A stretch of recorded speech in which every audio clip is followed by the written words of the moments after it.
Hey guys, this is Ed Yannett with Keller Williams, Team Yannett, and I'm here with Jeff Brady with Roundtree Insurance, Allstate.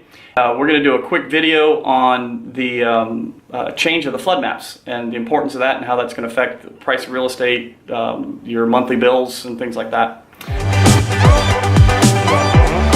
One thing that you can look at is up at the top right hand corner you see a property on Wimberley Court.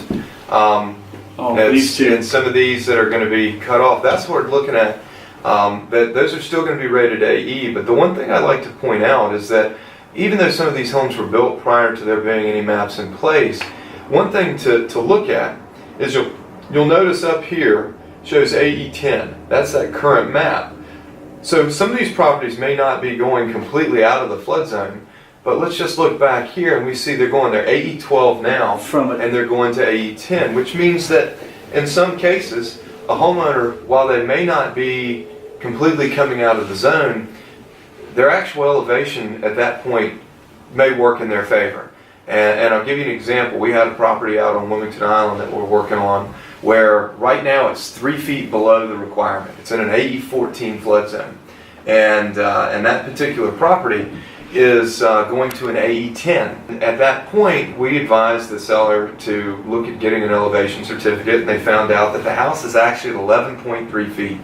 Well, that doesn't sound so great right now because it's still a -3, but we know in August it's going to be a +1. So that rate's going to go from nearly $3,000 a year down to about $900. Okay, so now you're speaking my language because we're saving money. So what you're saying is that it went from an AE what? AE 14 in this case to an AE 10. And they were at 11 feet or 12 feet, 11 feet. Mm-hmm. So they're going to be a foot above. Correct. They're going to go from being a -3 to a +1. So 3 feet below to a +1 because of the change. That's awesome. So in that case, even though this house, they would not be required to get an elevation certificate because of the age of the home, getting an elevation certificate makes sense because not only does it make it, in this case, the listing agent makes it more marketable for them, but also for that property owner, they're going to have greatly reduced costs associated with it. Now, one thing I do want to point out that Ed had just pointed out a couple of properties where the lines have touched. So if we look at the property, say over here on Fallowfield. So if we're looking at this house here, for example, where the line is very close. Oh, the corner. Another thing that we can also look at is, and I've got another scenario right now, actually on Isle of Hope, where the insured knows that they're going to an AE 10. Well, the map still, based on the proposed, cuts through the house.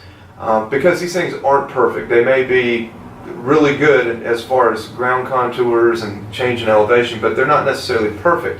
This is where you have an opportunity to also do what's called a letter of map amendment.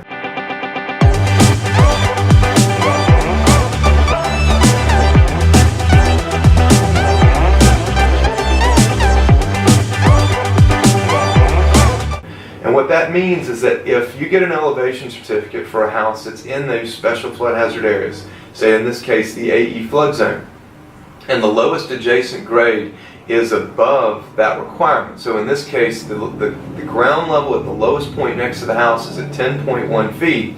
We know in August he can file for a letter of map amendment.